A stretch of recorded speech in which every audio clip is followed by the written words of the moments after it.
Please माननीय सदस्य, please Guru Nanak ji के चित्र में भी हम इनको इस तरीके से पूछते हैं, आप इस तरीके से टेबल पे मत रखो।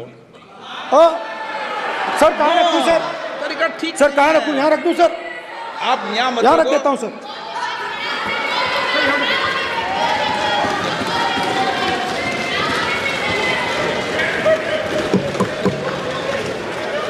सर गुरु नानक जी के चित्र में भी आपको अभय मुद्रा दिखाई देगा। गुरु नानक जी भी कहते हैं कि डरो मत, डराओ मत। और पंजाब से गुरु नानक जी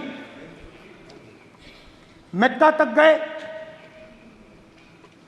थाईलैंड तक गए, अफगानिस्तान गए, श्रीलंका गए, किसी से हिंसा नहीं की, अहिंसा की बात की, सत्य की बात की, और किसी को उन्होंने अपनी जिंदगी में नहीं डराया। उसके बाद जीसस क्राइस्ट की इमेज देखिए, उसमें भी आपको अभय मुद्रा दिखाई देगा। जीसस क्राइस्ट की इमेज में भी अभय मुद्रा, डरो मत, डराओ मत। और जीसस क्राइस्ट ने कहा कि अगर आपको कोई थप्पड़ मारता है तो दूसरा गाल दिखा दो। उसके बाद बुद्ध भगवान, अभय मुद्रा,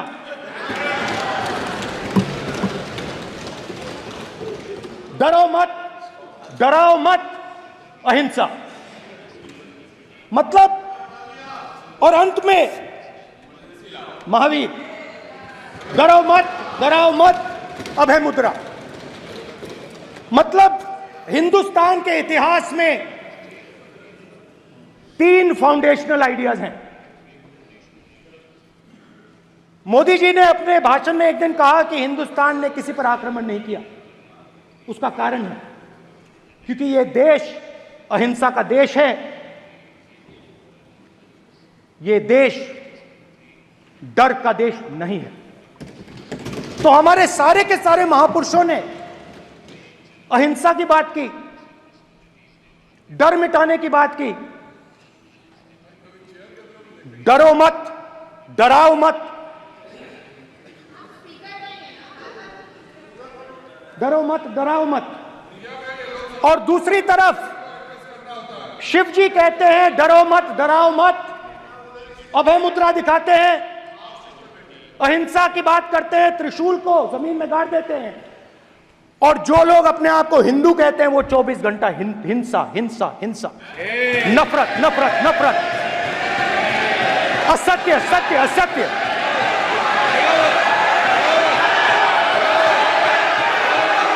आप हिंदू हो ही नहीं।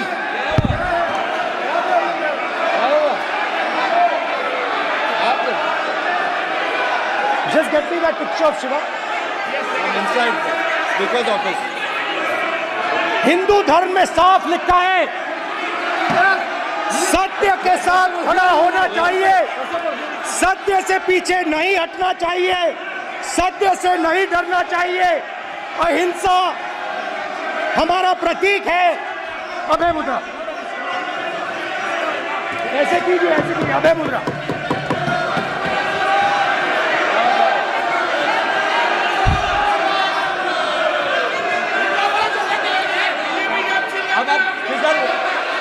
नहीं आएगा।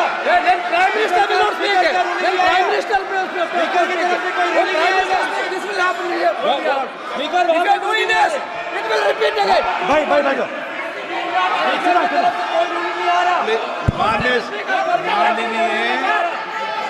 ये आप बात समझिए, आप बात समझिए। ये इसलिए चिल्ला रहे हैं क्योंकि तीर जाके दिल में लगा है, दिल में जाके तीर लगा है, इसलिए ये चिल्ला रहे हैं। देखो चुप हो गए, देखिए स्पीकर साहब चुप हो गए सब।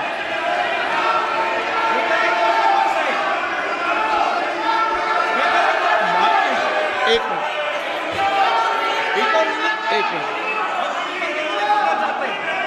माननीय आप प्रतिपक्ष के नेता हैं, किसी की भावनाओं को ठेस नहीं पहुंचे। सर मुझे बोलने में ध्यान रखना चाहिए। ये जो ये विषय बहुत गंभीर है। पूरे हिंदू समाज को हिंसक कहना ये गंभीर विषय है। बीजेपी को आपको नहीं, नरेंद्र मोदी जी पूरा हिंदू समाज नहीं है, बीजेपी पूरा हिंदू समाज नहीं है, आरएसएस पूरा हिंदू समाज नहीं है।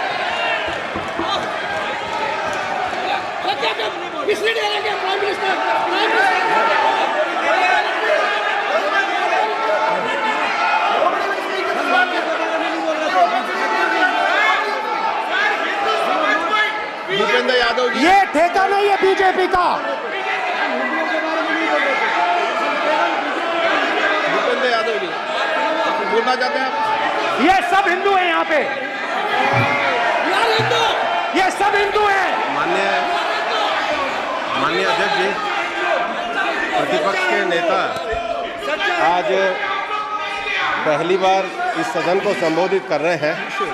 मैं दो नियम रूल 349 और रूल 352 के संबंध में आपका ध्यान आकर्षित करना चाहता हूं।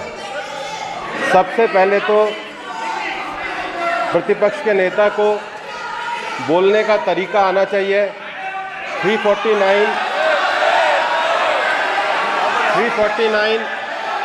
जो 12 है वो स्पष्ट रूप से कहता है शैल नॉट सिट और stand with back toward the chair.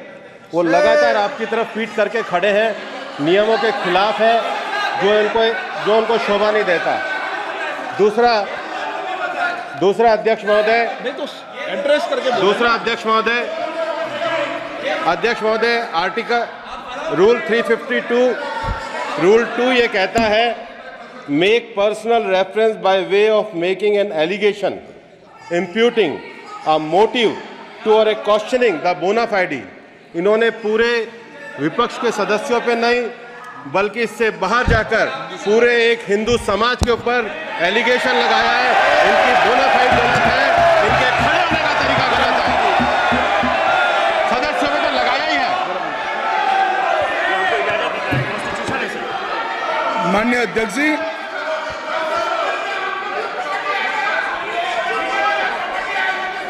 गृह मंत्री जी, नो आप डिबेट में गृह मंत्री जी।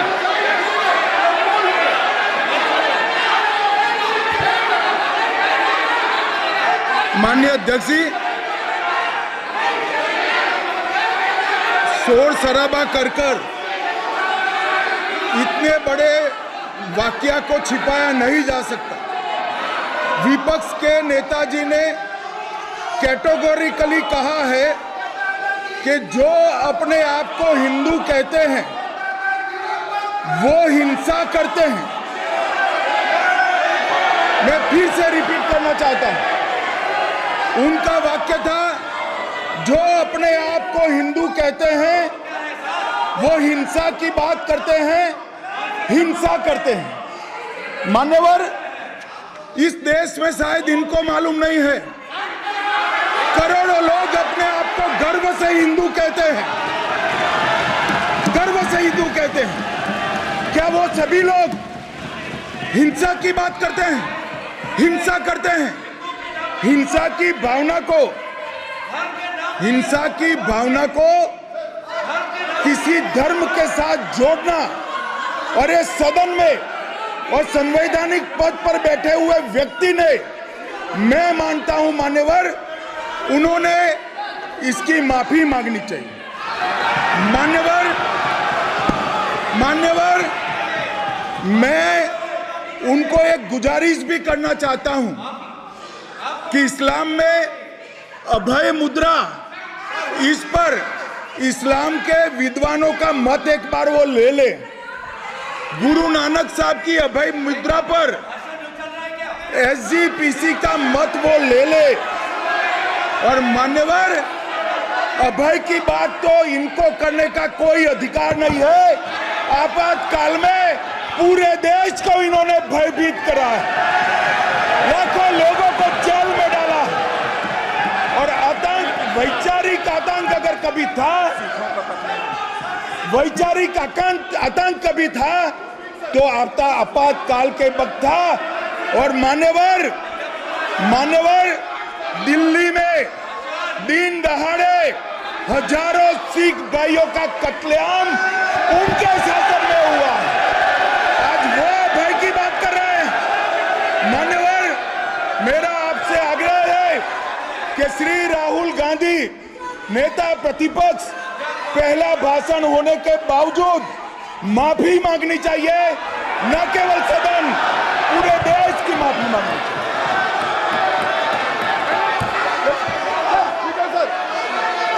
सर,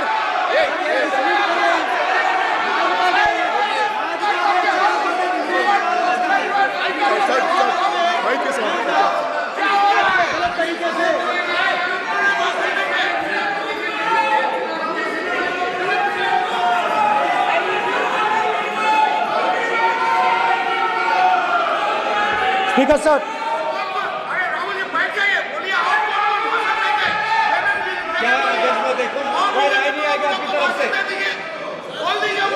तो कल प्रधानमंत्री मोदी जी के समय भी सर आप ऐसे रहिए sir. I'm not going to speak until they're quiet.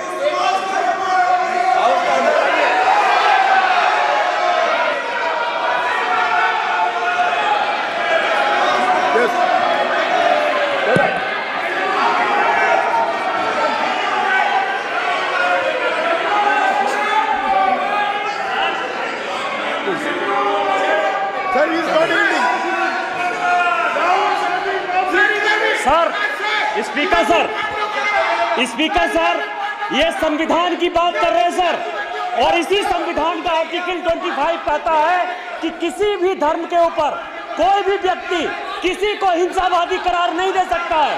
और इन्होंने हिंदू का हिंसावादी कहा है सर। संविधान का इन्होंने अपमान किया है, संविधान की झूठी दुहाई दी है। इनको माफी मांगनी चाहिए सर। ये आर्टिकल 25 है सर संविधान का। सर, इनको माफी मांगनी चाहिए। आर्टिकल 25 जो है संविधान, और ये देश संविधान से चलता है, ये पार्लियामेंट संविधान से चलता है सर। इनको माफी मांगनी चाहिए सर। ये संविधान से ऊपर नहीं है सर। कांग्रेस संविधान से ऊपर नहीं है। आर्टिकल 25 कल्याण बने जी बताए, आर्टिकल 25 क्या था? आप उनको कहिए बैठने के लिए। आप लोग का जमींदारी है क्या? क्या समझते हो? पार्लियामेंट का आप लोग का जमींदारी है क्या? जमींदारी बिठा दी।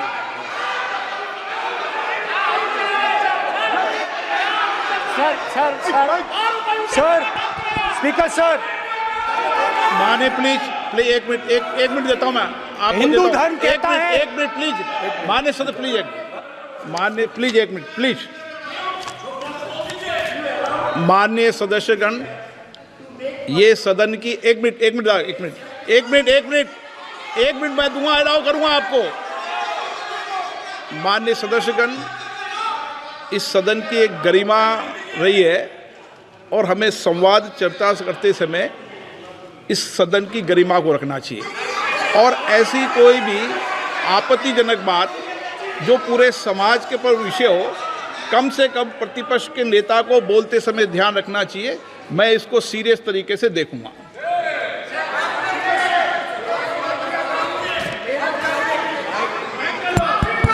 सर, अगर आप हिंदू धर्म के जो महापुरुष हैं,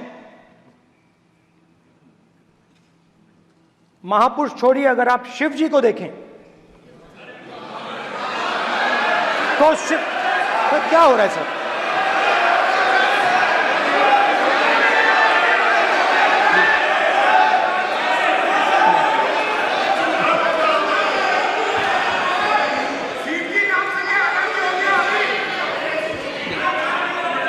अगर आप शिव जी को देखें तो उनकी इमेज से आपको पता लगता है कि हिंदू डर नहीं फैला सकता, हिंदू हिंसा नहीं फैला सकता। हिंदू नफरत नहीं फैला सकता।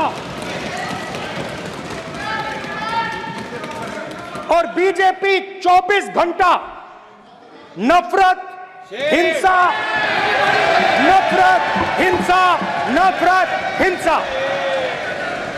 स्पीकर सर, कहां कहां तक इन्होंने डर फैला दिया है?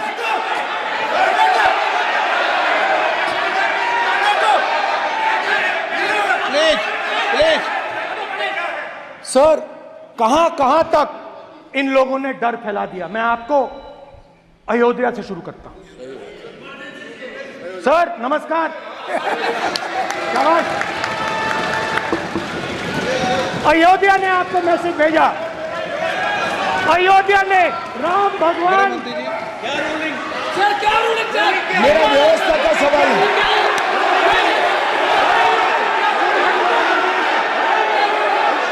इस सदन के नियमों की पुस्तिका, इससे कुछ सदस्यों को क्या मुक्ति दे दी गई है? आपके गाइडेंस के बाद भी बार बार तस्वीर बताना, पूरे बीजेपी को हिंसा कर रही है ऐसे कहना, खड़े होकर एक दूसरे के बीच में हस्तधून करना, सारे नियम इनको लागू नहीं होते हैं। नियम मालूम नहीं है तो ट्यूशन रख ले साहब। सदन इस तरह से नहीं चल सकता है। ये सदन, मेरा आपसे आग्रह है कि ये सदन ऑर्डर में रहना चाहिए, नियमों के अनुसार रहना चाहिए। ये हम सभी सदस्यों का आपसे विनंती है। ठीक है सर। एक मिनट प्लीज। माननीय सदस्यगण, आप ही किताब राम बताओ। भगवान की जन्मभूमि ने, अपेक्षा करता हूं कि अपन इसके नियम प्रक्रिया चले। नो, सब चले। नो, आपने बताया था नियम। नो,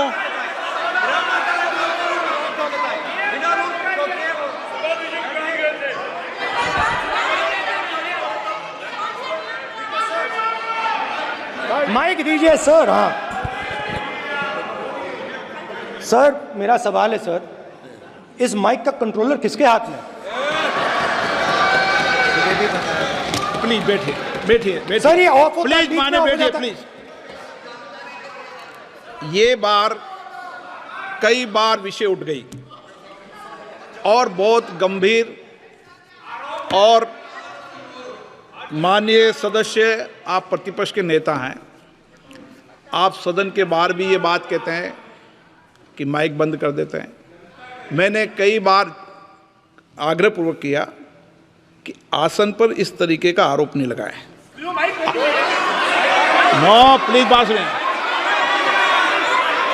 आसन पर सभी दल के, प्लीज, आसन पर सभी दल के लोग बैठते हैं और सभी दल के लोग सभापति तालिका पे हैं और सब जानते हैं कि एक व्यवस्था होती है, जिस भी माननीय सदस्यों को आग्रह किया जाता है बोलने का वो बोला जाता है, और जिसको आग्रह नहीं किया जाता उसका माइक चालू नहीं होता। आप बोलने के लिए खड़े, आपका माइक कभी बंद नहीं हुआ, कभी बंद नहीं हुआ। आप अगर आसन में जो भी विराज रहे हैं वो अगर आपका नाम नहीं पुकारते हैं तब माइक चालू नहीं होता। ये व्यवस्था हमेशा इस सदन की रही है, पुराने में भी और नए में भी। कभी आसन पे व्यक्ति पर माइक का कंट्रोल नहीं होता। दूसरा, माननीय प्रतिपक्ष के आप नेता हैं और आपसे ये अपेक्षा की जाती है कि आप लोकसभा की प्रक्रिया का, संचार नियम का पालन करें, संविधान की जो व्यवस्थाएं दे रखी है उसकी पालन करें, और सदन में बोलते समय किसी भी धर्म को के ऊपर ऐसा आक्षेप नहीं करें जिससे पूरे देश के अंदर विषय पैदा हो। ये आपसे अपेक्षा की जाती है। सर, मैं बिल्कुल आपकी रिस्पेक्ट करता हूं स्पीकर सर, मगर मेरे भाषण के बीच में सच्चाई ये है कि माइक ऑफ हो जाता है। मैं क्या करूं, हो जाता है वो। अब आपने देखा मैंने अयोध्या शब्द यूज किया और माइक ऑफ हो गया। नो, अरे ये प्रधानमंत्री मोदी जी के टाइम में आधा आधा कह रहा है क्या? तो अयोध्या ने राम भगवान की जन्मभूमि, प्लीज ब्रदर, राम भगवान की जन्मभूमि ने बीजेपी को मैसेज दिया, और ये आपके सामने मैसेज बैठे हुए हैं। मैंने इनसे पूछा, कल कॉफी पी, इनसे मैंने पूछा बताइए, मैंने पूछा कि बताइए ये हुआ क्या। बीजेपी ने राम मंदिर का इनॉग्रेशन किया, बोलने दीजिए, राम मंदिर का इनॉग्रेशन किया। अरे भाई आप हार गए, उसको सहन करिए। नाम बोलने की कोई जरूरत नहीं है, मैं भाषण दे रहा हूं, आप नहीं दे रहे हो। मुझे बोलना है जो बोलना है, मुझे नाम लेने की कोई जरूरत नहीं, मुझे जो बोलना है मैं बोलूंगा। तो अयोध्या ने मैसेज दिया और मैंने इनसे पूछा कि हुआ क्या, और इनका जवाब आया। मैंने उनसे पूछा कि आपको कब पता लगा कि आप अयोध्या में जीत रहे हो, और आपने कहा पहले दिन से मुझे पता था। सही बात। और मैंने कहा ये क्या हुआ, उन्होंने कहा राहुल जी अयोध्या में एयरपोर्ट बना, अयोध्या की जनता से जमीन छीनी गई और आज तक उन्हें मुआवजा नहीं मिला है। उन्होंने कहा, सही बात, उन्होंने कहा कि अयोध्या में जो भी छोटे छोटे दुकानदार थे, जो भी छोटी छोटी बिल्डिंग्स थी, उन सारों को तोड़कर गिरा दिया गया और उन लोगों को सड़क पर कर दिया गया। इन्होंने यह भी कहा कि अयोध्या के इनॉग्रेशन में अयोध्या की जनता को बहुत दुख हुआ, क्योंकि इनॉग्रेशन में अदानी जी थे, अंबानी जी थे, मगर अयोध्या का कोई नहीं था। और ये कारण था कि अयोध्या की जनता में, उनके दिल में नरेंद्र मोदी जी ने भय डाल दिया। उनकी जमीन ले ली, उनके घर गिरा दिए, और फिर अयोध्या के गरीब लोगों को, किसानों को, मजदूरों को मंदिर के इनॉग्रेशन तक नहीं जाने दिया। मंदिर के इनॉग्रेशन छोड़ो, उसके बाहर भी नहीं जाने दिया। और इसीलिए अयोध्या की जनता ने सही मैसेज भेजा। अच्छा, इन्होंने मुझे एक और बात बोली, 3 बार इन्होंने कहा कि 3 बार नरेंद्र मोदी ने टेस्ट किया, 2 बार क्या मैं अयोध्या से लड़ जाऊं, और सर्वेयर्स ने कहा अयोध्या में मत लड़ जाना, अयोध्या में मत लड़ जाना, अयोध्या की जनता हरा देगी। और इसीलिए प्रधानमंत्री वाराणसी गए और वहां बच के निकले।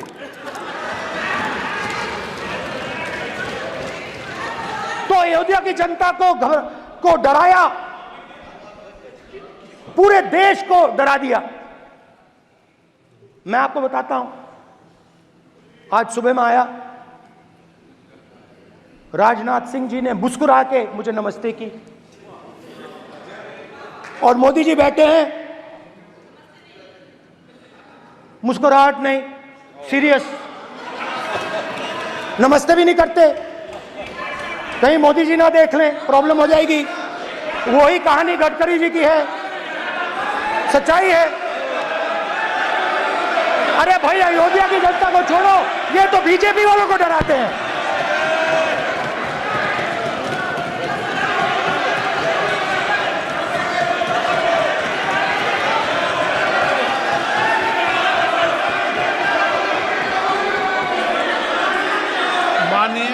सर क्या है? माननीय प्रतिपक्ष के नेता, एक मिनट, माननीय प्रतिपक्ष के नेता, आप सदन के वरिष्ठ नेता हैं। मेरा आपसे आग्रह है कि राष्ट्रपति अभिभाषण पर डिबेट हो रही है, इसकी गरिमा, राष्ट्रपति अभिभाषण की गरिमा रखे ना। ये तो अपेक्षा आपसे सब करते हैं कि आप राष्ट्रपति अभिभाषण पे बोले, नीतियां पे बोले, कार्यक्रमों में बोले। अब व्यक्तिगत रूप से नहीं, अगर आप ये उचित मानते हैं क्या? स्पीकर सर, ये उचित है? अगर आपकी पार्टी इसको उचित मानती है तो मुझे कुछ नहीं कहना। स्पीकर सर, माननीय अध्यक्ष जी, लोकतंत्र ने और संविधान ने मुझे सिखाया है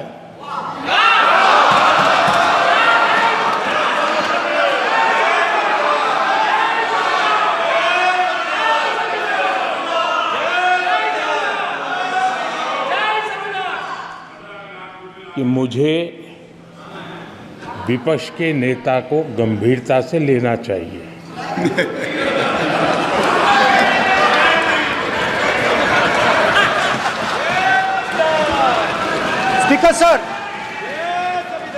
स्पीकर सर, आपने कहा कि डिबेट प्रेसिडेंट्स एड्रेस पे होनी चाहिए।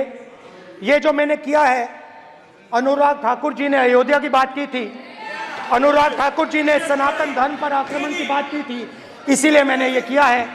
मैं दिखाना चाहता हूं कि अयोध्या में क्या हुआ, अयोध्या की सच्चाई क्या थी। प्रेसिडेंट्स डिबेट में उन्होंने बात उठाई थी, मैंने बात बंद की। प्रधानमंत्री जी को अच्छी लगी अयोध्या के बाद अच्छी लगी, डर फैलाया और ऑपोजिशन का रिस्पांस एक साथ मिलकर भारत जोड़ो यात्रा, सारे के सारे ऑपोजिशन, पूरा देश एक साथ मिलकर कन्याकुमारी से कश्मीर तक चला। और जो आपने डर फैलाया उसके बारे में यात्रा में बहुत कुछ सुनने को मिला। अभी तक याद है, सुबह 7 बजे 7-8 बजे की बात थी, यात्रा में चल रहे थे, एक महिला आती है, हमारे साथ चलती है, मेरा हाथ पकड़ती है और घबराई हुई सी थी। तो मैंने पूछा क्या हुआ, वो मुझे कहती है मुझे मार रहा है, मुझे मार रहा है। मैंने पूछा कौन मार रहा है, कौन मार रहा है? बेटी बचाओ, बेटी की दुविधा सुनाई नहीं दे रही, बेटी का दर्द नहीं सुनना चाहते, भारत की महिलाओं का दर्द नहीं सुनना चाहते। मैंने पूछा कौन मार रहा है, कहता है मेरा पति मार रहा है। मैंने कहा क्यों? कहती है सुबह का खाना नहीं दे पाई। मैंने कहा क्यों? खरीद नहीं पाई, महंगाई है, महंगाई है, खरीद नहीं पाई, खाना नहीं पका पाई, इसलिए मुझे मार पिट रही है। मैंने कहा बहन क्या करूं, कैसे आपकी मदद करूं? कहती हैं आप कुछ मत कीजिए, आप कुछ मत कीजिए, आप सिर्फ ये बात याद रखिए कि महंगाई के कारण हिंदुस्तान में हजारों महिलाओं को सुबह पीटा जा रहा है। उसके शब्द हैं, मेरे शब्द नहीं हैं। गैस सिलेंडर, महंगाई, तो आपने गरीबों को, महिलाओं को डराने का काम किया। शिव जी कहते हैं डरो मत, डराओ मत। आपने हिंदुस्तान की महिलाओं को महंगाई से हर रोज डराया है। कुछ दिन पहले मैं पंजाब में अग्निवीर के परिवार से मिला, सुनिए अग्निवीर के परिवार से मिला। छोटा सा घर था, छोटा सा घर था।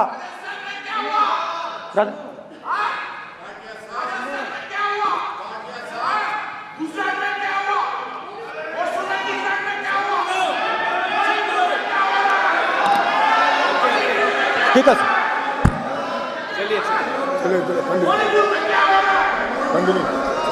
छोटे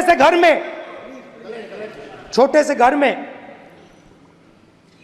अग्निवीर शहीद हुआ, लैंडमाइन ब्लास्ट में शहीद हुआ। मैं उसे शहीद कह रहा हूं, मगर हिंदुस्तान की सरकार उसे शहीद नहीं कहती। नरेंद्र मोदी उसे शहीद नहीं कहते हैं, नरेंद्र मोदी उसे अग्निवीर कहते हैं। उस घर को पेंशन नहीं मिलेगी, उस घर को कॉम्पनसेशन नहीं मिलेगी, शहीद का दर्जा नहीं मिलेगा। और बेचारे बैठे हुए थे, 3 बहनें थी, एक साथ बैठी हुई थी, रो रही थी। आम जवान को पेंशन मिलेगी,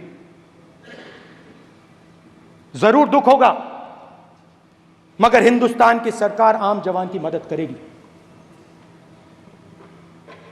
मगर अग्निवीर को जवान नहीं कहा जा सकता। अग्निवीर यूज एंड थ्रो मजदूर है। और आप उससे कहते हो, उसको आप 6 महीने की ट्रेनिंग देते हो, 6 महीने की ट्रेनिंग देते हो। दूसरी तरफ चाइना के जवान को 5 साल की ट्रेनिंग मिलती है, राइफल लेकर उसके सामने खड़ा कर देते हो, उसके दिल में भय पैदा करते हो। एक जवान और दूसरे जवान के बीच में फूट डालते हो कि एक को पेंशन मिलेगी, एक को शहीद का दर्जा मिलेगा, दूसरे को नहीं मिलेगा। और फिर अपने आप को देशभक्त कहते हो। ये कैसे देशभक्त हैं?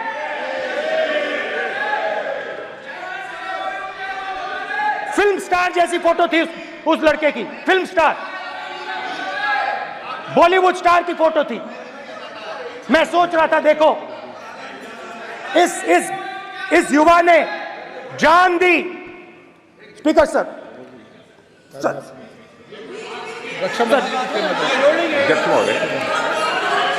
अध्यक्ष महोदय, एक आदमी सब पर भारी।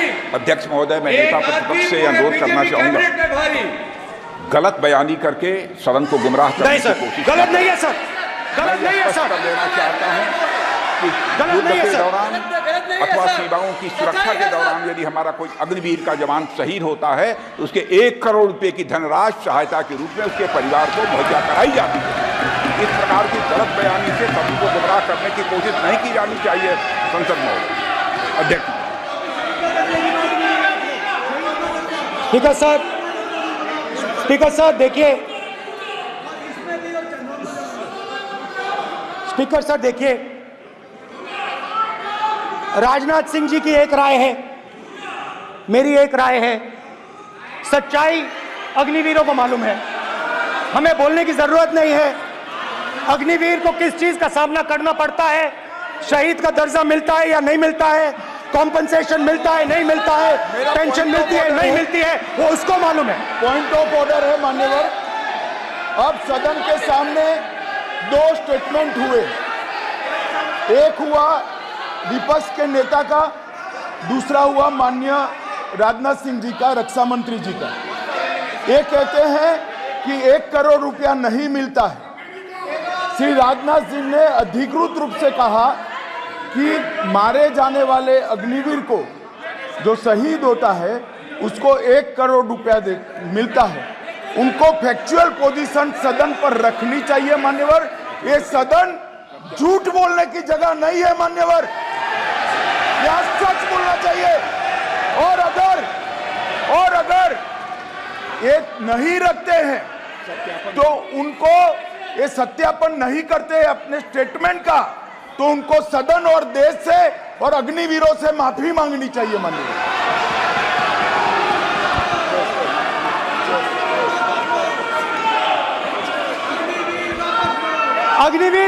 अग्निवीर की सच्चाई मैंने फ्लोर ऑफ द हाउस पे रखी है, और राजनाथ सिंह जी ने भी कहा है, जो रियलिटी है वो हिंदुस्तान की सेना को मालूम है, वो अग्निवीरों को मालूम है। उनके कहने से या मेरे कहने से कोई फर्क नहीं पड़ता, सच्चाई तो उनको मालूम है, उनको मालूम है सच्चाई कौन बोल रहा है।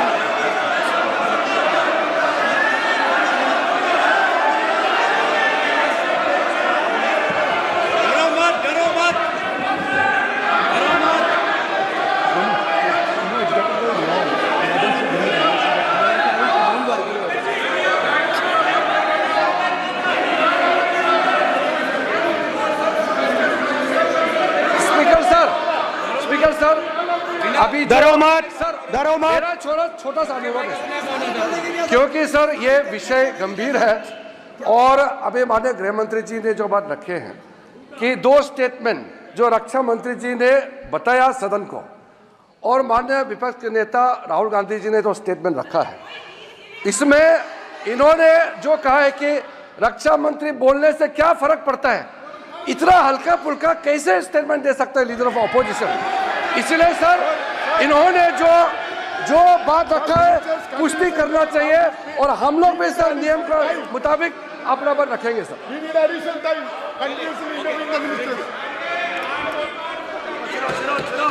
और स्पीकर सर, और स्पीकर सर, देश की सेना जानती है, पूरा देश जानता है कि अग्निवीर स्कीम सेना का स्कीम नहीं है, पीएमओ का स्कीम है।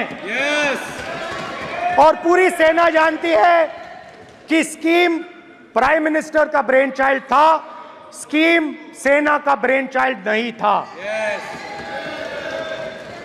जैसे नोटबंदी की गई वैसे ही आर्बिट्री तरीके से। अध्यक्ष महोदय,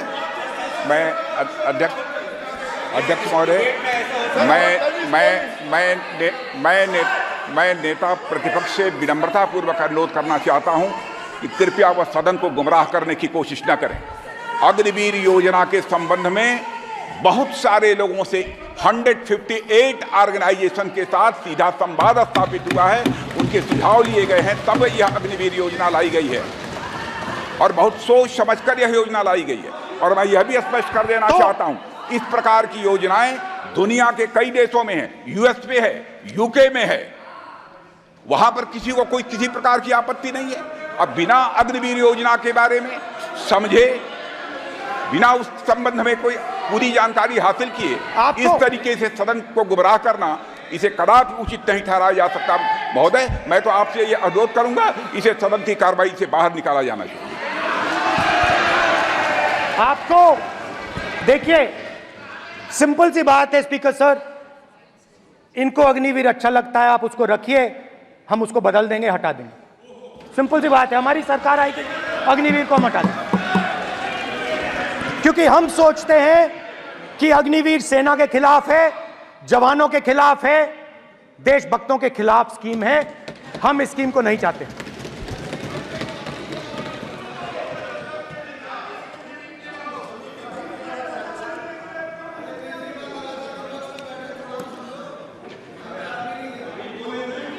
पहली बार हिंदुस्तान की हिस्ट्री में जनता से स्टेट्स छीने गए हैं। जम्मू कश्मीर लद्दाख से आपने पहली बार स्टेट छीना है। मणिपुर को आपने सिविल वॉर में डुबा दिया है। मणिपुर को आपने और आपकी योजनाओं ने, आपकी पॉलिटिक्स ने जला दिया है। और आज तक हिंदुस्तान के प्रधानमंत्री मणिपुर नहीं गए हैं। ऐसा लगता है कि मणिपुर हिंदुस्तान का प्रदेश नहीं है। प्रधानमंत्री के लिए मणिपुर स्टेट ही नहीं है। मणिपुर में सिविल वॉर हो ही नहीं रही है। और एक बार बयान दिया हमने, मतलब प्रेशर लगाया, हम गए, हमने प्रधानमंत्री से कहा एक मैसेज दे दीजिए, मणिपुर चले जाइए, जनता की वहां रक्षा कीजिए। नहीं,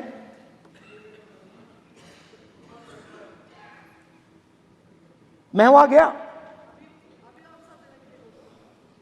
कुकीज और मेइते से दोनों से मिला। आज तक नहीं, आंसर नहीं मिलेगा, मिल नहीं सकता। मणिपुर इनके लिए हिंदुस्तान का प्रदेश ही नहीं है। मणिपुर है ही नहीं,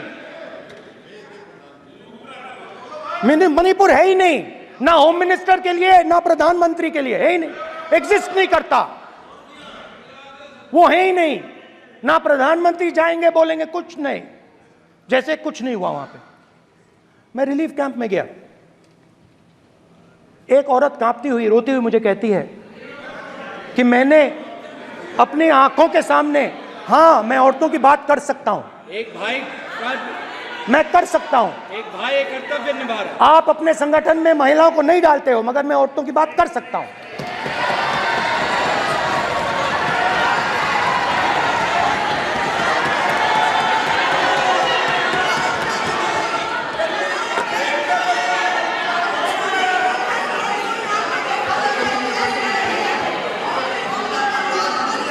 मुझे कहती है मैंने अपने आंखों के सामने, मेरे आंखों के सामने मेरे बच्चे को गोली मारी गई। मैं भागना नहीं चाहती थी, मैं मरना चाहती थी, उसके साथ मरना चाहती थी। मुझे घसीट के वहां से ले गए और फिर मेरे को अपने बच्चे की फोटो दिखाती है, कांपती हुई ऐसे फोटो दिखाती है। ये आपकी योजनाओं का नतीजा है। आपको शर्म आनी चाहिए।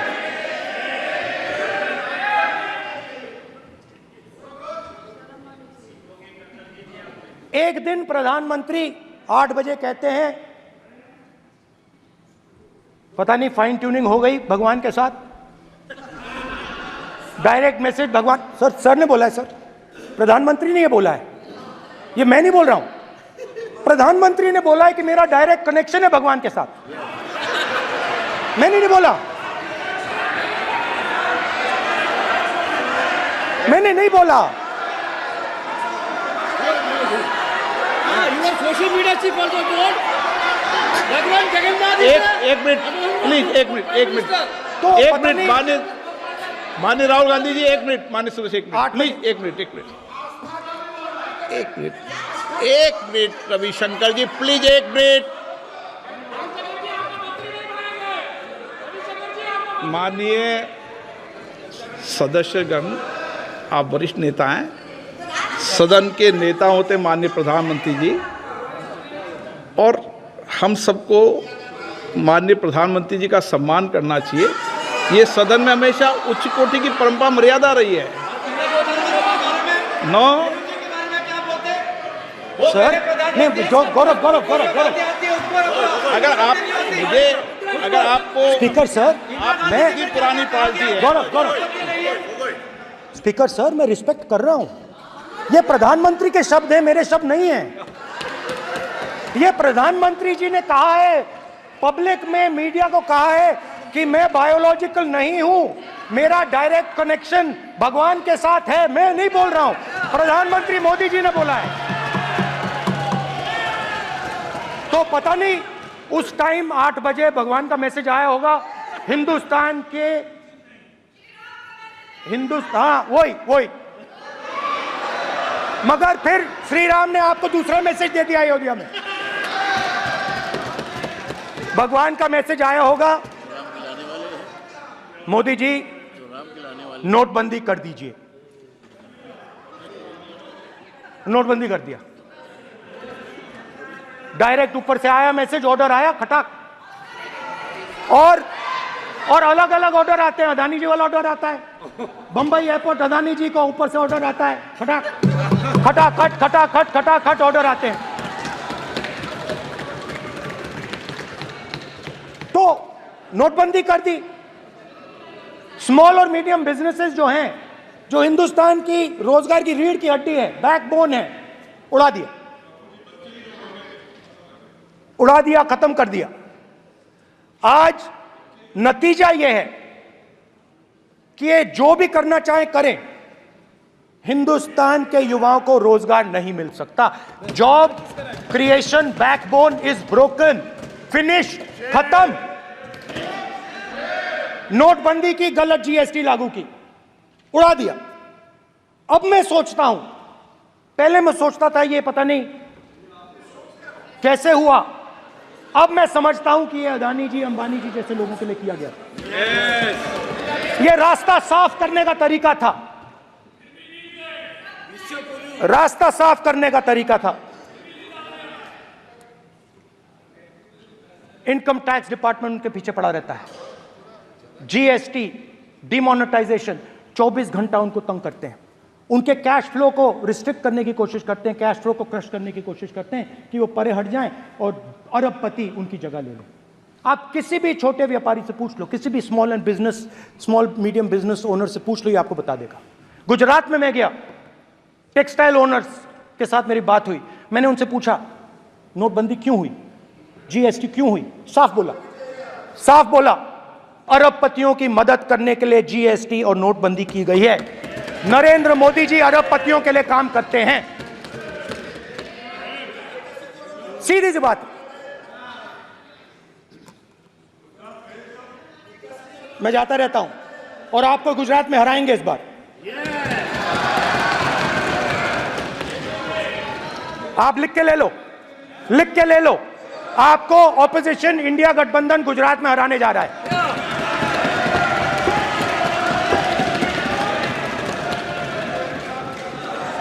किसानों को डराने के लिए लैंड एक्विजिशन बिल जो हम लाए थे, उनकी जमीन की रक्षा करने के लिए, उनको सही कॉम्पनसेशन देने के लिए, उसको आपने खत्म कर दिया। यहां कोशिश की, कर नहीं पाए तो स्टेट्स में खत्म कर दिया। हर स्टेट में आपने खत्म कर दिया है। अगर आप जानते नहीं हो चेक कर लो, हर स्टेट में हर भाजपा की स्टेट में खत्म कर दिया। सर हर भाजपा रूल स्टेट में खत्म किया है, हर भाजपा की रूल स्टेट में खत्म किया है, हर भाजपा की रूल स्टेट में खत्म किया है। स्पीकर सर,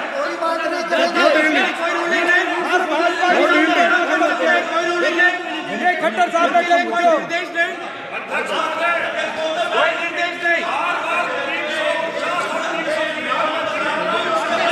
सत्तापक्ष बार खड़े होकर भाषण को कम कर रहे, कोई रूलिंग नहीं, कोई रूलिंग नहीं है।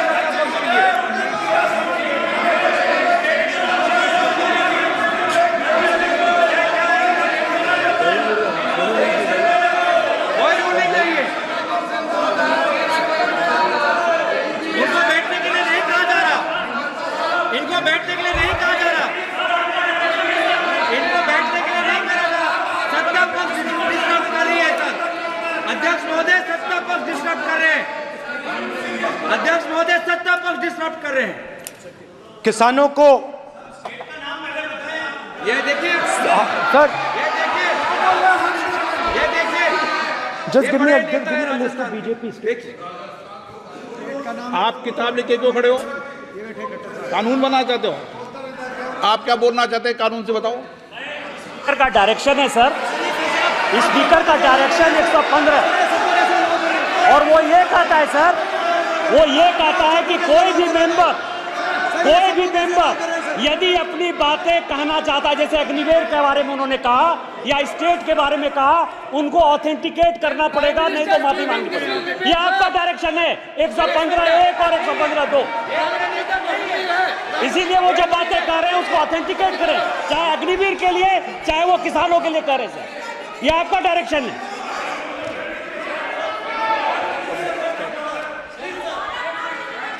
तो किसानों को जो हमने लैंड एक्विजिशन बिल तैयार किया था सही मुआवजा दिलाने के लिए, उसको आपने रद्द किया।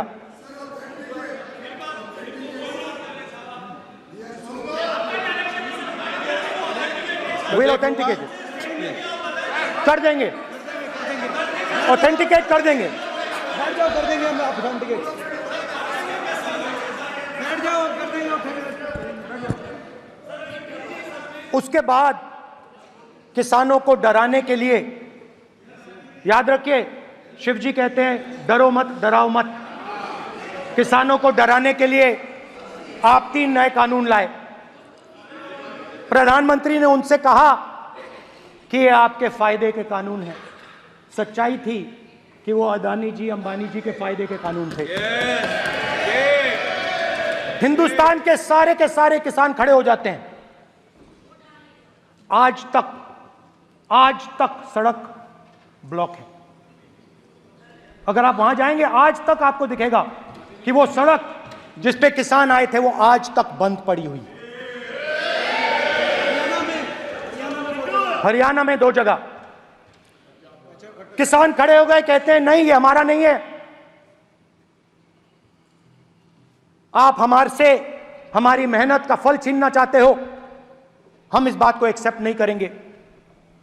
आप उनसे बात नहीं करते,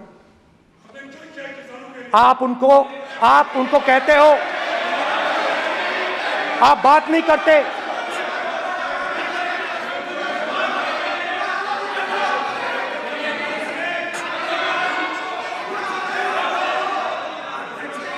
आप बात नहीं करते, आप गले नहीं लगते, आप उन्हें आतंकवादी कहते हो।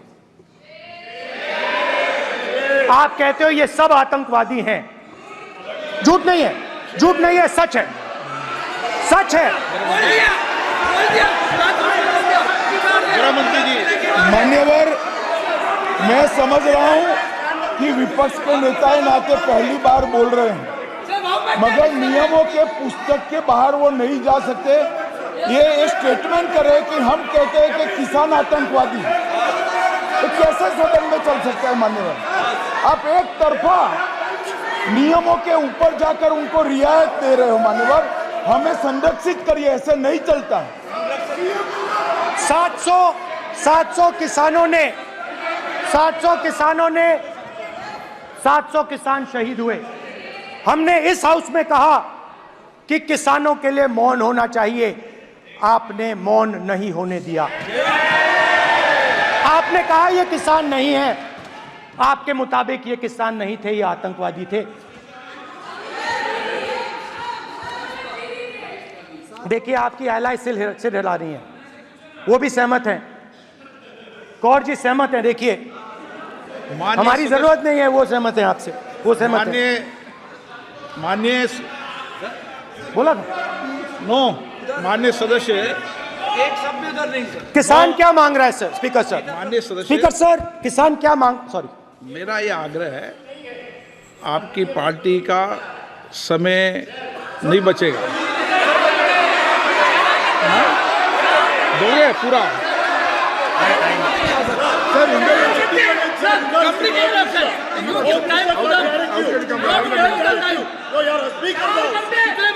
आप नहीं बोलेंगे, ये बोलेंगे सर। और आप तो सर और स्पीकर सर, आप तो किताब स्पीकर सर, किसानों ने मांगा क्या? स्पीकर सर, किसानों ने मांगा क्या? किसानों ने सिर्फ ये कहा कि अगर 16 लाख करोड़ रुपए अरबपतियों का कर्जा माफ हो सकता है तो हमारा भी थोड़ा सा कर दीजिए। किसान ने यह कहा कि हर प्रोडक्ट के लिए सही प्राइस मिलती है, हमें भी एमएसपी दे दीजिए। और आप लोगों ने कहा किसान का कर्जा माफ नहीं होगा और एमएसपी नहीं मिलेगी।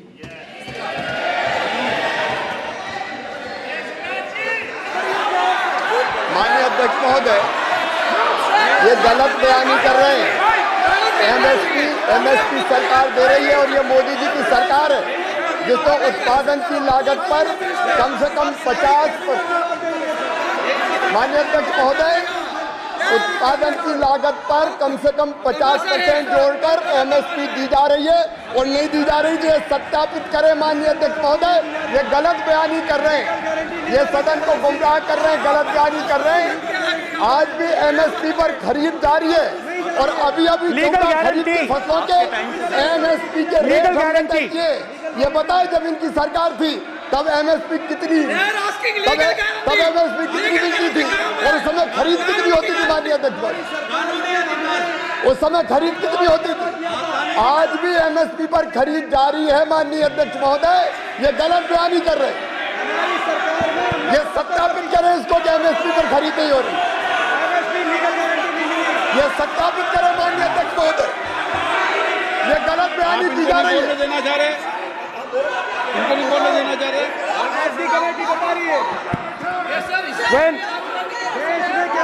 स्पीकर सर, एमएसपी जब मैं brother speaker sir, MSP with legal guarantee, Speaker sir.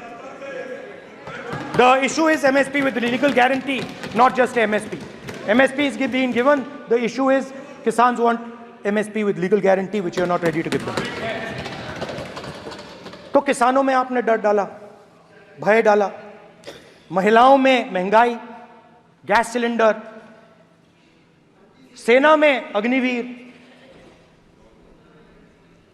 हर व्यक्ति के लिए आप लोगों ने भय का कोई ना कोई पैकेज दिया, गिफ्ट दिया, तोहफा दिया। स्टूडेंट्स की बात करते हैं। जो आप 2000 साल पहले की बात करते हो, थोड़ी सी भविष्य की भी बात कर देते हैं, इंडिया के फ्यूचर की बात कर देते हैं। रोजगार तो आपने खत्म कर दिया, नोटबंदी, GST, जो आपने स्मॉल एंड मीडियम बिजनेसेस थे उनको खत्म करके, युवाओं को आर्मी में अपॉर्चुनिटी मिलती थी, अग्निवीर उनके लिए आपने दे दिया, वो खत्म कर दिया, रास्ता ब्लॉक कर दिया। पब्लिक सेक्टर को आप प्राइवेटाइज करते हैं, वो रास्ता बंद कर दिया। और अब एक नया फैशन निकला है, नीट।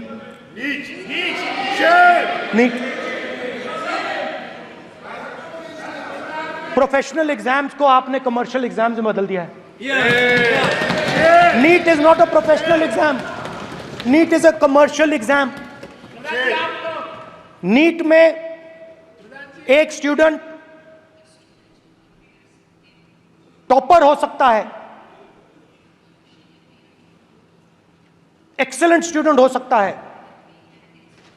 मगर अगर उसके पास पैसा नहीं है, मेडिकल कॉलेज में नहीं जा सकता। सिंपल सी बात है। नीट का पास मार्क 22% है। वो पूरा का पूरा एग्जाम, सर एजुकेशन मिनिस्टर पूरा का पूरा एग्जाम अमीर बच्चों के लिए बनाया गया है। कोटा में पूरे के पूरे एग्जाम को आपने सेंट्रलाइज किया। हजारों करोड़ रुपए बन रहे हैं, हजारों करोड़ रुपए बन रहे हैं। और कमर्शियल पेपर जो आपने बना रखे हैं, कमर्शियल एग्जाम्स, 7 साल में 70 बार पेपर लीक। प्रेसिडेंट्स एड्रेस में ना नीट की बात होगी, ना अग्निवीर की बात होगी, ये बातें नहीं होंगी। और हमने कहा, हम स्पीकर सर, हमने कहा कि एक दिन का डिस्कशन अलाउ कर दीजिए। हम आपके साथ खड़े होकर इसको रिजॉल्व करना चाहते हैं।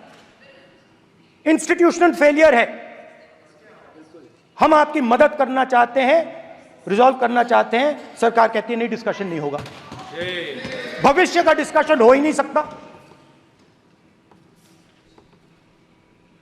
तो ये हालत है। जहां भी ये देखते हैं, ये सोचते हैं कि भाई भय कैसे पैदा करें, माइनॉरिटीज को डराते हैं। नहीं, कांग्रेस नहीं डरती आपसे, आप कांग्रेस से डरते हो।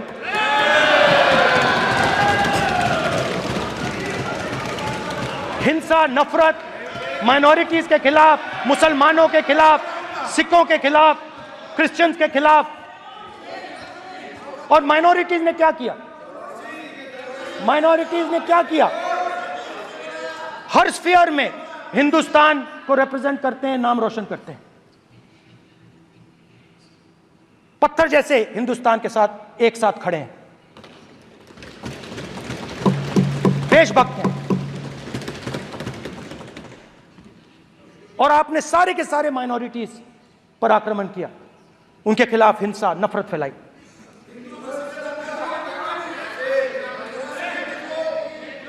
तो शिव जी कहते हैं, सर देखिए मेरा वो हटा दिया आपने सर, वो देखिए सर हटा दिया, कैमरा से हटा दिया। चेहरा देखिए, चेहरा सदस्य सर देखिए वापस आ गया सर, हटाओ सदस्य। ये देखो, एक मिनट देखा सर आपने? एक मिनट देखिए, एक मिनट। ये सर मैं प्लीज एक मिनट सर, प्लीज, एक मैं मिनट सर इतना कहना चाहता हूँ। प्लीज, माननीय सदस्य प्लीज। नहीं, ये ठीक नहीं है। नो, मैं एक मिनट मान एक मिनट प्लीज प्लीज, एक मिनट।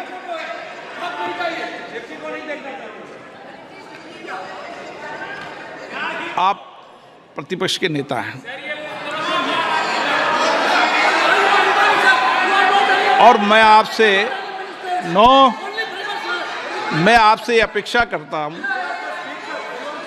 कि सदन की गरिमा बनी रहे, मर्यादा बनी रहे, नियमों का पालन हो। आप खुद मानते हैं शिव जी को भगवान, और उनको बार बार इस तरीके से यहाँ पर चित्रित करना ये उचित नजर नहीं आता, मुझे लगता है।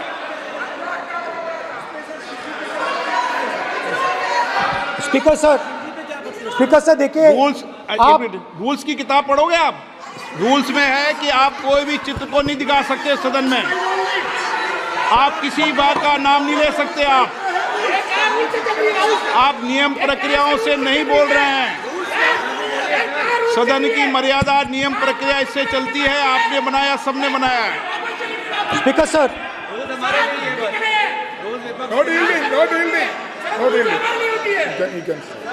Not yielding. It's not yielding. Speaker sir, this is not right.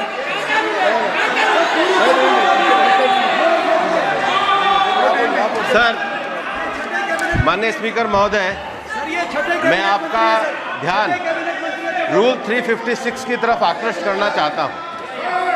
अगर कोई सदस्य स्पीकर साहब के ध्यान में लाने के बाद इररिलेवेंट और लगातार किसी विषय को बार बार दोहराता है, तो आपके पास ये अधिकार है कि आप उस सदस्य को निर्देशित करके रोक सकते हैं। आप अपने अधिकार का प्रयोग करिए।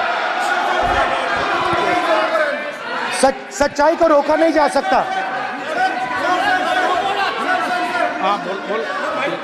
ये इविडेंट बोलो, रूल्स बोलो। अच्छा, इनको रूल्स पे चलने दो। हाँ, बोलो इविडेंट जी। रूल में नहीं है ये, अब रूल में नहीं है। 349 में कोई चित्र दिखा सकता है? चलिए बताइए rule.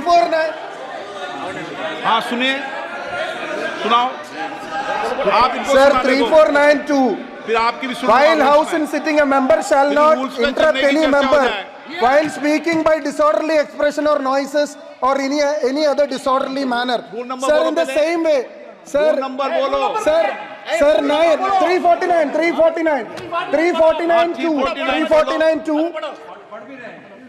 Sir, while the house is in sitting, 2 shall not interrupt any member while speaking by disorderly expression or noises or any other disorderly manner.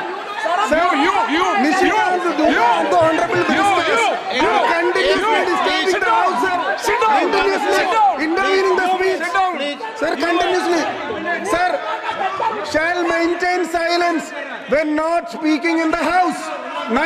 349, 2 and 9. Very clear, sir. एक minute.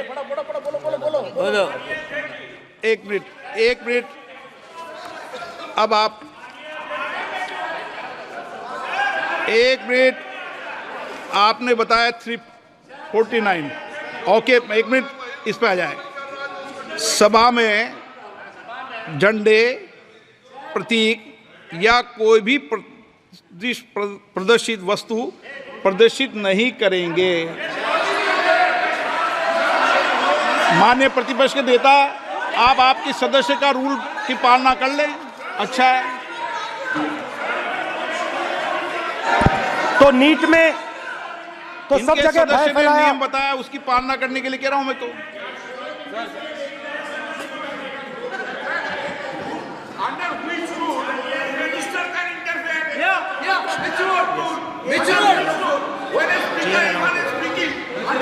Almost all ministers intervened.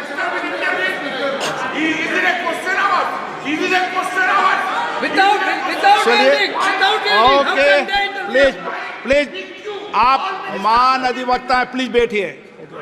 अध्यक्ष, आसन पर बैठे सभापति या अध्यक्ष माननीय सदस्य को अलाउ कर सकता है। ये नियम में नहीं है, ये नियम में नहीं है क्या? नो, कर सकते हैं आप। रूल्स पे मत चलिए, रूल्स पे चलेंगे तो नो, ये नियम में नहीं लिखा कि एलओपी बोले तो आप बीच में नहीं बोल सकते। नो, अध्यक्ष के आसन की व्यवस्था दे सकते हैं, please.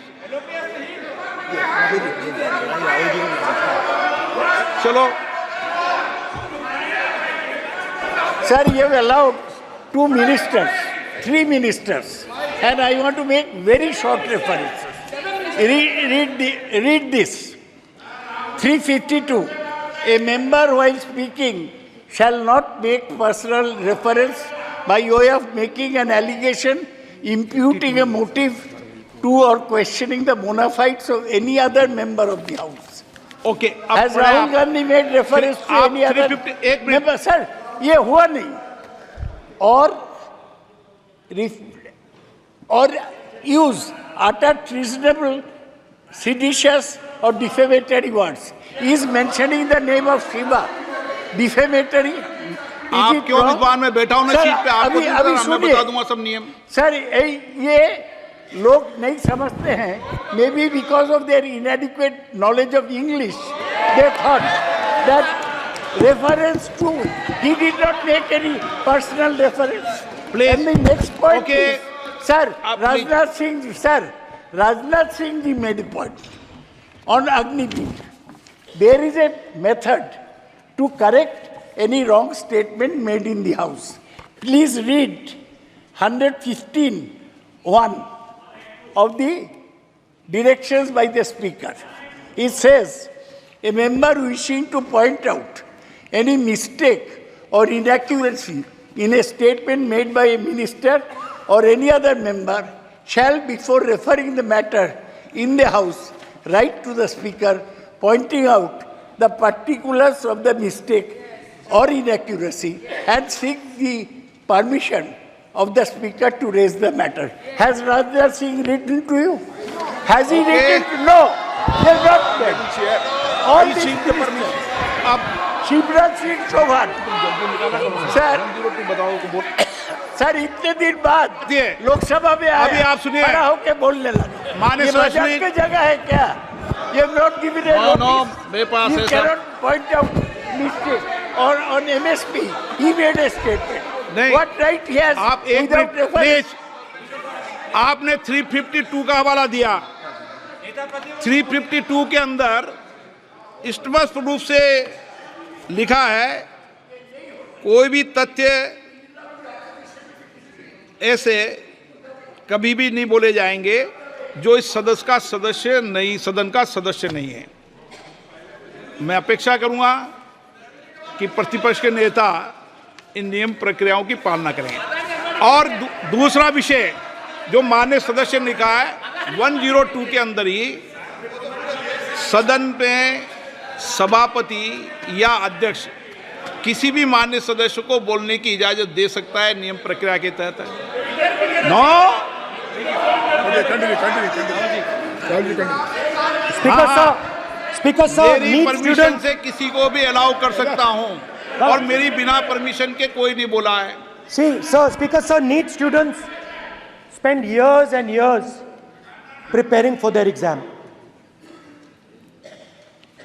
Their family supports them financially, emotionally. And the truth is that NEET students today do not believe in the exam. Because they are convinced that the exam is designed for rich people, not meritorious people. I have met a number of NEET students, every single one of them tells me that the exam is designed to create a quota for rich people and to create a passage for them into the system, and is designed not to help poor students. Now, इससे भी बहुत डर होता है। महीनों पढ़ाई करते हैं, ये पता नहीं कि भैया एग्जाम लीक हो जाएगा, नहीं होगा। अगर पास भी हो गए तो पैसा कहां से आएगा? तो उधर भी इन लोगों ने भय डालने का काम किया। तो जहां भी ये देखते हैं ये भय डालते हैं। सेना में, युवाओं में, किसानों में, मजदूरों में, महिलाओं में, डिसेबल्ड में भी। और मैं ये भी कह सकता हूं कि सिर्फ बाकी हिंदुस्तान में भी नहीं, मगर अपनी पार्टी में भी भय है। आपकी पार्टी में डर है, भय है, सच्चाई है। देखो अब आप चिल्ला नहीं रहे हो, अब आप शांत हो, अब बिल्कुल शांत हो, सच्चाई बोल दी, चिल्ला नहीं रहे, चुप। क्योंकि आपकी ट्यूनिंग डायरेक्टली प्रॉब्लम क्या है, आप चिल्ला भी नहीं सकते क्योंकि कनेक्शन नहीं। सर मैं बोल रहा हूं सर, समझा रहा हूं, स्ट्रक्चर बोल रहा हूं।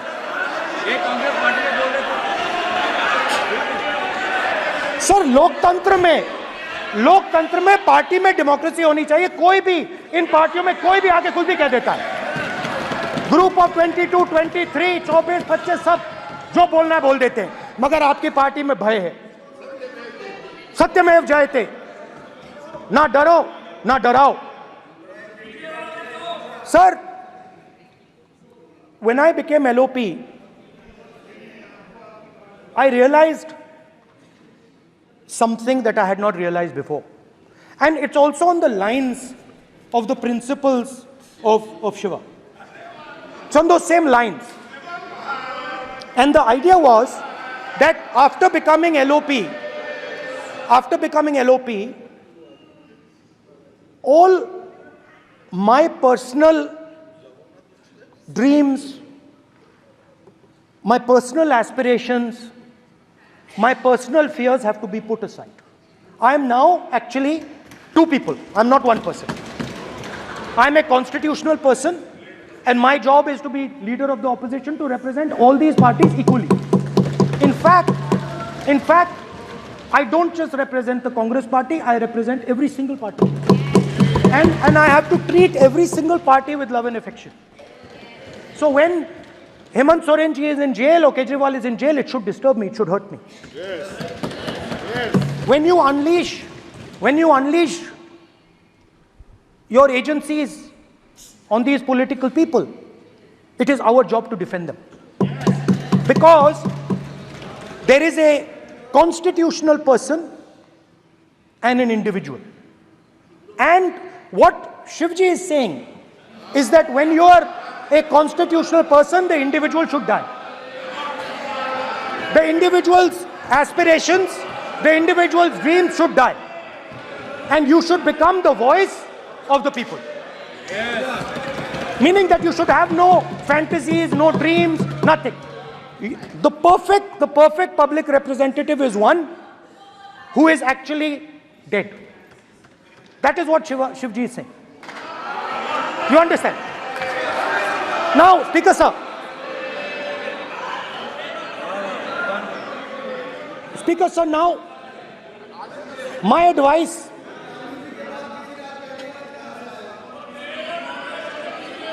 So there are two structures now. One is me as an individual, and one is me as leader of the opposition. Me as an individual, I might have my likes and dislikes. I might have my views, but me as leader of opposition have to suppress them, have to reduce them and say, now I'm the voice of the opposition. That is the idea. That is the idea of the democratic system. The people have given me a responsibility, and that responsibility should overcome my personal likes, dislikes, aspirations. Now, Speaker sir, why I'm saying this? And forgive me for saying this. But when you were being put on that chair, I walked there to help you, to walk with you to the chair. And I shook hands with the Prime Minister and I shook hands with you. And then I walked to your chair. And you are the final arbiter of the Lok Sabha. You're the final word here. What you say fundamentally defines Indian democracy. You don't allow us to speak, you allow us to speak, you allow them to speak, you don't allow us to speak. All these things define Indian democracy. Speaker, sir, there are actually two people sitting in that chair. There is the Speaker of the Lok Sabha, the Speaker of the Indian Union, and there is Mr. Om Birla. When Modi ji went and shook your hand, and I went and shook your hand, I noticed something. When I shook your hand, you stood straight like this and shook my hand. And when Modi ji shook your hand, you bowed down and shook his hand.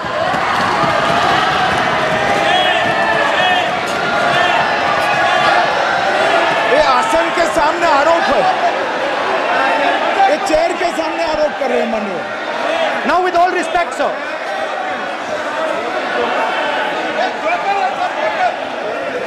Such a...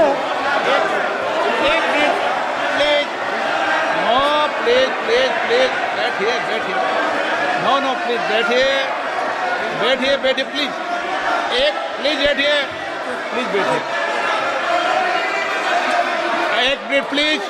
एक minute please okay please no.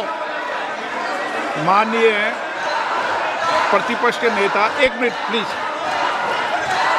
माननीय please no. प्रतिपक्ष के माननीय नेता, माननीय प्रधानमंत्री सदन के नेता हैं और मुझे मेरी संस्कृति संस्कार ये कहते हैं, व्यक्तिगत जीवन में भी, सार्वजनिक जीवन में भी और इस आसन पर भी, जो हमसे बड़े हैं उनको झुककर नमस्कार करो। मुझे यही सिखाया है और बराबर वालों से बराबर का व्यवहार करो, यही मुझे सिखाया है। और इसीलिए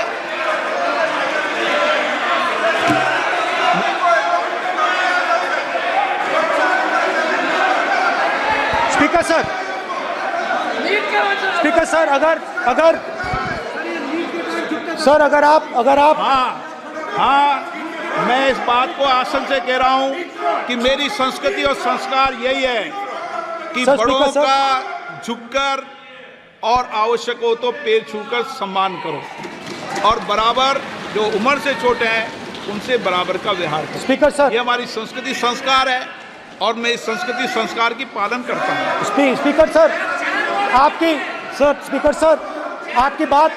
आपकी बात को मैं एक्सेप्ट करता हूँ। स्पीकर सर आपकी बात को रिस्पेक्टफुली बैठिए ना।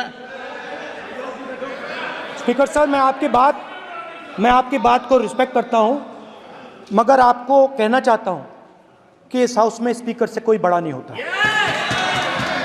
स्पीकर सबसे बड़ा है, हम सबको स्पीकर के सामने झुकना चाहिए और मैं आपके सामने झुकूंगा और सारा का सारा ऑपोजिशन आपके सामने झुके।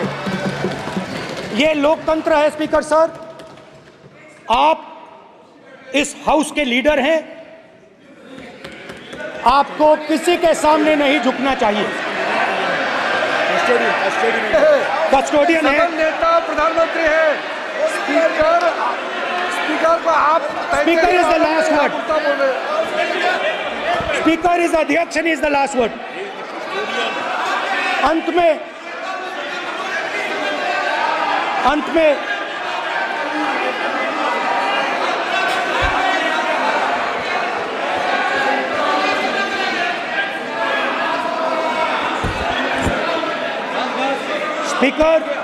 Speaker is the last word in the Lok Sabha, and in that spirit, Speaker is the last word in the Lok Sabha, and in that spirit, as members of the Lok Sabha, we are subservient to the Speaker. I believe that. Yes. Now, there might be people in this room who think they are not, but I think the entire opposition believes that we are subservient to you, sir. And we will listen to what you say, and we will bow in front of you. But the only thing I request, Speaker, sir, is it is important that there is fairness in this house. Yes, yes. Now, I gave a speech, Speaker, sir, and it was interrupted throughout. Yes. Now, this time is going to be taken away from my colleagues. And I think that is unfair. Finally, I'd like to say that the principles that allowed us to fight are in our traditions. truth, courage, non-violence. And they're in all our religions. And what you have come to represent today is untruth, a complete lack of courage, and violence. And my recommendation to you, if you take it, this country has a government and you are the government. And you are, whether we like it or not, you are the government of India. Elected by the people. And I agree to that. But I would say to you that as individual members, as the cabinet, you do not spread fear in this country. That you do not spread hatred in this country. That you listen to the farmers of this country, you listen to the students of this country. When the opposition says to you, let's have a debate for one day, have it. It's not going to harm anybody. They're going to love you for it. The students of India are going to say, we love the government because they allowed us our voice, they let us speak for one day. So, do not spread hatred. Do not spread violence. Do not be fearful. Even the BJP members here, even the cabinet members, do not be fearful. You have a constitutional position. You are individuals and then you have a constitutional position. Rajnath Singh ji is an individual and he's the Defense Minister of India. And that is the way this country has to be run. And we as the opposition, don't take us as your enemies. We are not your enemies. We are here, we are sincerely here to make your work easier, as long as you follow the basic principles that we have stated. And these principles are Shivji's principles. They are the principles of Shivji. Har Har Mahadev, you can say. To make the government. This is basically what I have explained here today is the concept of Indian leadership in all religions. Respect, affection, ahimsa, and always standing up for the truth. And I'm more than happy, all of us are more than happy to discuss anything you want without being nasty, without being aggressive, anything you want, we are ready to discuss. So please let us work together to take this country forward. You are the government. We have to accept that. You got 240 seats. So, I congratulate you on that. At least accept it. Accept to kar lijiye. They're not happy. They're not happy. Not happy. They're not happy. Okay, you're not happy. So I would say we want to both work for this country. Work with the spirit of bravery. Work without violence. Work without hatred. Thank you.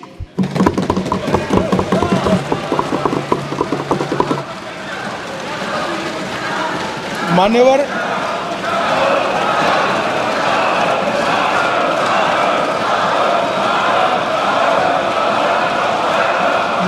में लोकसभा अध्यक्ष के निर्देश की पुस्तिका का 10वें संस्करण का 115वां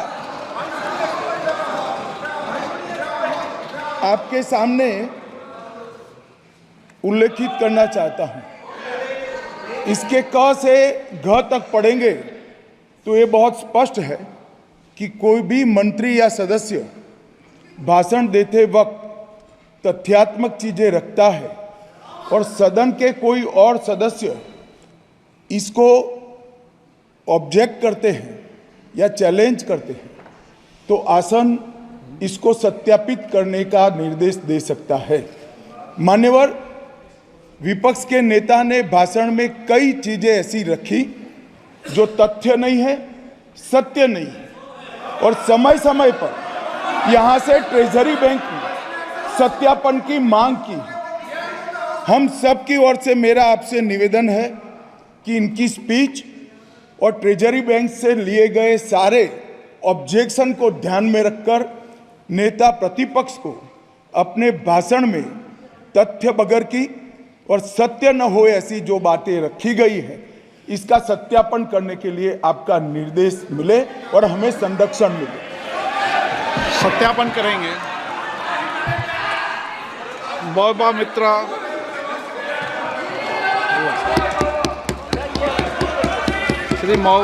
श्रीमती महुआ मोइत्रा।